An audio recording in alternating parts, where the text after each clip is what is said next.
ते मय्यपेताखिल चापलार्भके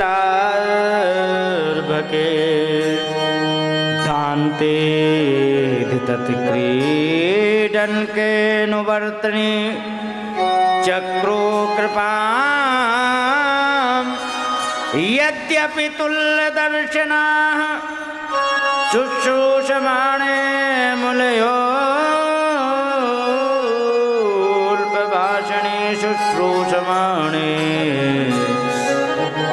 मुनयोऽल्पभाषिणी। यहाँ पर एक बड़ा ही सुंदर प्रसंग आया। उन्होंने कहा कि जब भगवान के नाम को यदि आश्रय नहीं लोगे जीवन में कुछ भी नहीं हो सकता है। तो फिर उन्होंने कहा कि सुनो, मेरे जीवन में इसका साक्षात प्रमाण उपलब्ध है। क्योंकि क्या, क्योंकि मैं अहम पुरातीत भवे भवम मुने दास्यास्य कश्चन वेदवादिना निरूपितो बालक एव योगिनः शुश्रूषणे प्रावृत्ति निर्विवक्षताम। कहने लगे कि मैं पहले एक बड़े ही सुंदर वेद पाठी ब्राह्मण के यहाँ दासी का पुत्र हुआ करता था।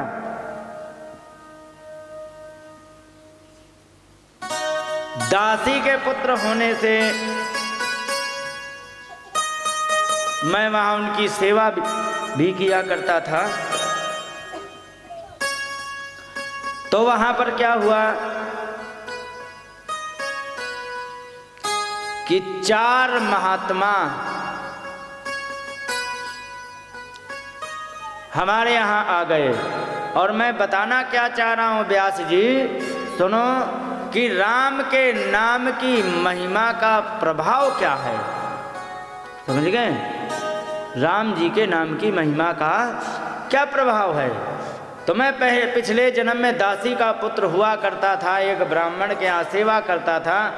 और उनके यहाँ 4 ब्राह्मण आ गए चतुर्मासा बिताने के लिए। चतुर्मासा कहते हैं जो बरसात के 4 महीने होते हैं, इसमें व्यापारी लोग और वानप्रस्थी लोग जो होते हैं, ये अपना कार्य बंद करके कहीं एक जगह रुक जाते हैं। क्यों रुक जाते हैं? वानप्रस्थी वे होते हैं जैसे कि 4 आश्रम होते हैं, विद्यार्थी जीवन, गृहस्थ जीवन, वानप्रस्थ और सन्यास। इसमें क्या होता है कि विद्यार्थी होता है तो वो तो पढ़ाई करता है, जिसको ब्रह्मचर्य कहते हैं। और गृहस्थ तो आप समझते ही हो। वानप्रस्थ वो होता है जब 55 साल से आगे जब उम्र हो जाती है, बालक बच्चे होते हैं 25-25 साल के, पढ़े लिखे आ गए, बालक बच्चे आ गए, उनकी बहू आ गई, बहू आ करके कमाने धमाने लग गए हैं। तो अब क्या करें? तो अब करना है केवल जीवन का कल्याण। कैसे? तो अब घूमेंगे तीर्थों में चारों तरफ, क्योंकि शरीर में शक्ति है, घूमते रहते हैं, तो उसे वानप्रस्थ कहते हैं। समझे? घर छोड़ दिया है, हर एक तीर्थ में जाएंगे। और घूमते घूमते जब इतनी कमजोरी आ गई कि घूम नहीं सकते, तो एक जगह आके 2 कपड़े पहन करके भगवान के भजन में लग गए। उसे कहते हैं सन्यास। तो जो वानप्रस्थी घूम करके तीर्थों का भ्रमण करते हैं, तो उसमें वे बरसात के महीने में भ्रमण करना बंद कर देते हैं। क्यों कर देते हैं?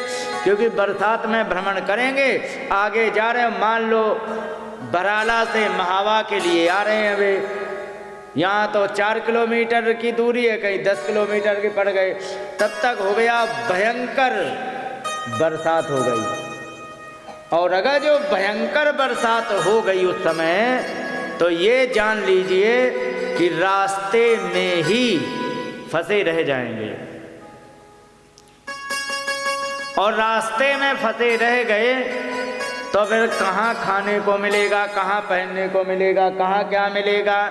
तो खतरा मोल ना लेते हुए वे किसी गांव में एक जगह पर अपना निवास स्थान बना लेते और उसी निवास स्थान में वे अपने 4 महीने काटते हैं। और उसी परंपरा से चलते हुए हर गांव में धर्मशाला बनती थी कि नहीं?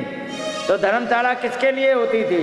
यदि वानप्रस्थी लोग आ गए, क्योंकि उनका तो घर नहीं है, आ गए तो उन्हें घर की आवश्यकता पड़ेगी, तो कोई अपने घर में तो रखेगा नहीं, तो धर्मशाला बना दी जाए। ये रही धर्मशाला, आपके लिए ये रहे कमरे और ये मैदान।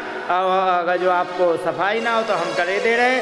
और गांव वाले भोजन की व्यवस्था करते थे, और भोजन की व्यवस्था करके वे वानप्रस्थी अपना 4 महीने का जीवन काटते थे। इसलिए धर्मशाला हुआ करती थी, क्योंकि वानप्रस्थी आके रुकते थे। आजकल धर्मशाला का तो चलन है, वानप्रस्थ का चलन खत्म। धीरे धीरे धर्मशाला भी पुरानी हो गई हैं, और जैसे ही वे टूट के गिर गई, उसी समय से धर्मशाला भी इतिहास हो जाएगी। क्यों? सब देख रहे धर्मशाला पड़ी है, कोई कुत्ता घुस रहे हैं, कहीं कुछ घुस रहे हैं, काम आ नहीं रही है, तो धर्मशाला का चलन भी खत्म हो गया। नई कोई भी तुम्हें 20 साल के पहले की, 20 साल के बाद कोई भी नई धर्मशाला तुम्हें बनी नहीं मिलेगी। पहले प्रत्येक गांव में एक धर्मशाला हुआ करती थी। तो वानप्रस्थी आ गए, तो वानप्रस्थी आकर के वहां पर रुके, और रुक करके वहां पर उन वानप्रस्थियों ने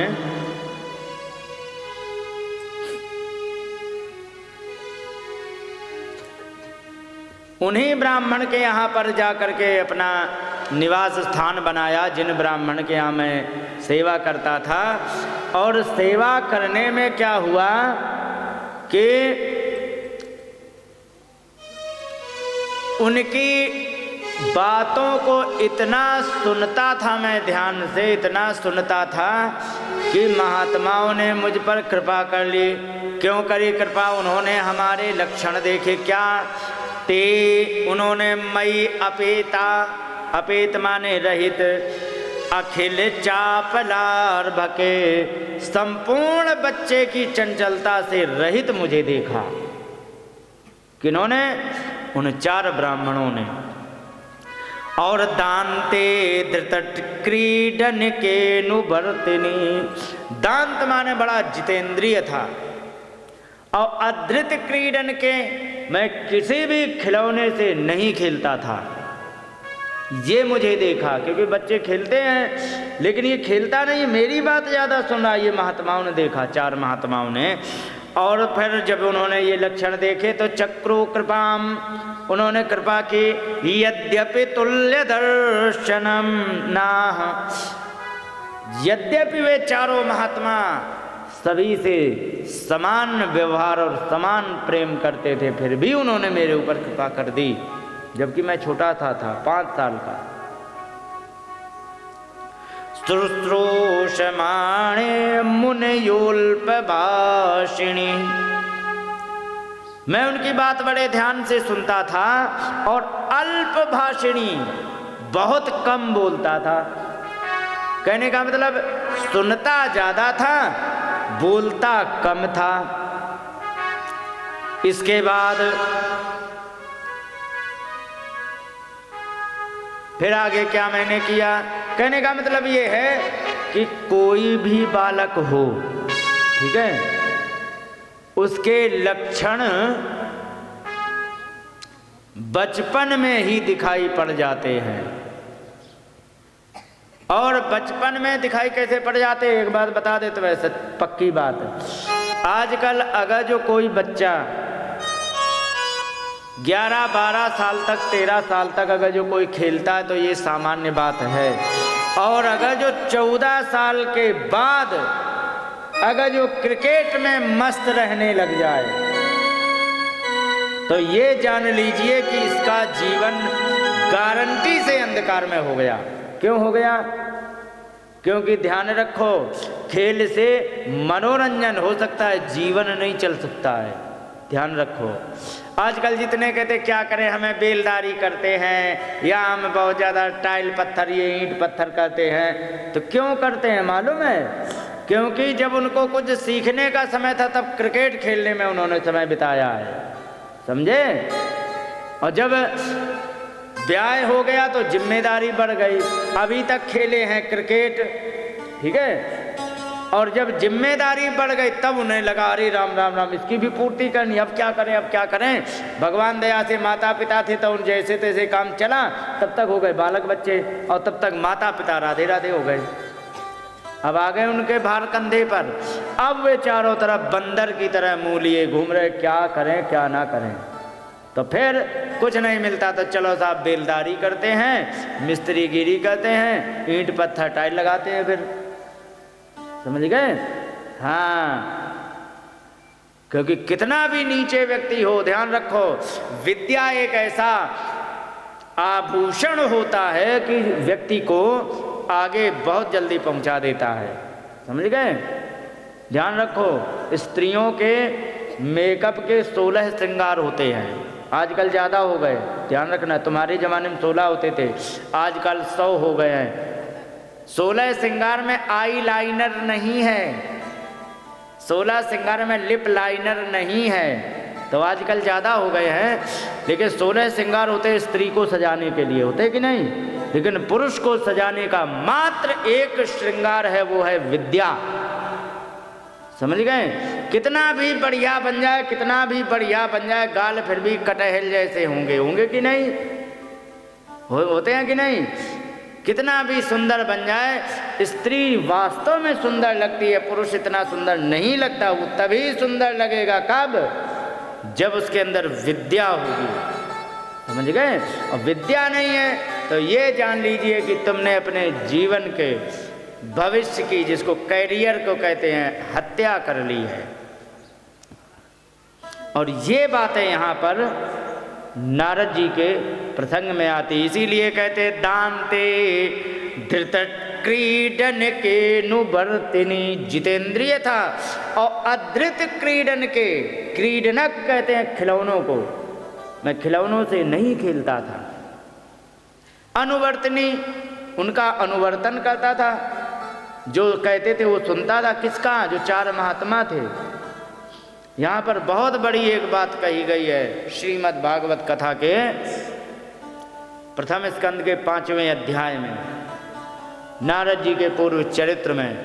यदि समझ जाए व्यक्ति तो समझ जाए, क्योंकि लक्षण जो होते हैं वो भविष्य निर्धारित करते हैं। तो यही बात रामचरित मानस में भी पुष्ट की गई है। जिस समय काकभूषुंड जी ने कहा मैं इसके अगले जन्म में जब मैं ब्राह्मण का शरीर प्राप्त किया तो परमात्मा से इतना प्रेम हो गया था कि वहाँ पर भी मैं खेल भी यदि खेलता था तो खेलूं ताहूं बालकन मीला, खेलूं ताहूं बालकन मीला,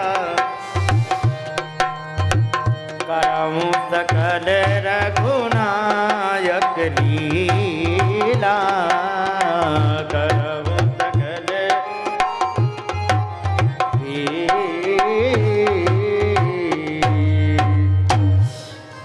मैं बच्चा था तो उस समय खेल भी यदि खेलता था तो क्या खेलता था, भगवान की लीला करता था, भगवान के राम लीला के खेल खेलता था। तो कहने का मतलब एक बात और बता दें, जिस व्यक्ति के जो मन में होता है ना वही आचरण में होता है। मैंने छोटे छोटे 12-12 13-13 साल के लड़कों को देखा है, कहीं कुछ नहीं, अब ऐसे चीज करते देखा मैंने। क्या मतलब है कि क्रिकेट उनको इतना भूत की तरह चढ़ गया है कि अब चलते फिरते उसे क्रिकेट के एक्शन याद आते हैं। अब जरा सोचो, जो व्यक्ति बचपन में मात्र खेल करके टाइम बिताएगा तो भविष्य निर्माण कब करेगा, ध्यान रखो।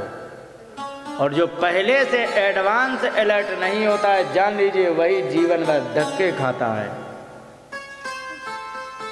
तो कहने का तात्पर्य ये है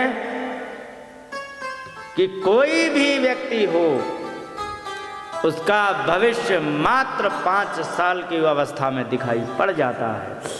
यहाँ रामचरितमानस में काकभूषण जी भी कहते थे कि मैं बच्चों के साथ खेलता था, तब भी मैं मेरी बाल्यावस्था थी। और यहाँ नारद जी कह रहे हैं कि मेरी भी 5 साल की बाल्यावस्था थी और वहाँ पर अदृतक क्रीडन के खिलौने से नहीं खेलता था। फिर आगे क्या हुआ? उच्छिष्ट लेपान अनुमोदितो द्विजैहि।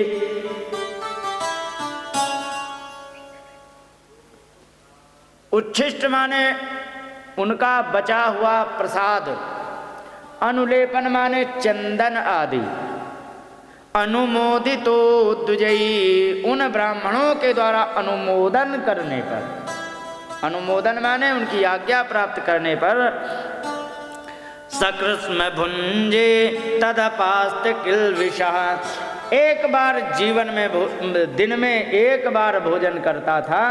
और इससे क्या हुआ कि एक तो भगवान की कथा सुनता था, महात्माओं की सेवा करता था, एक बार भोजन करता था, तो परिणाम क्या निकाल? तद अपास्त किल्बिषः, और उससे हमारे जितने पूर्व जन्मों के पाप थे वे सब कटने लग गए। ठीक है।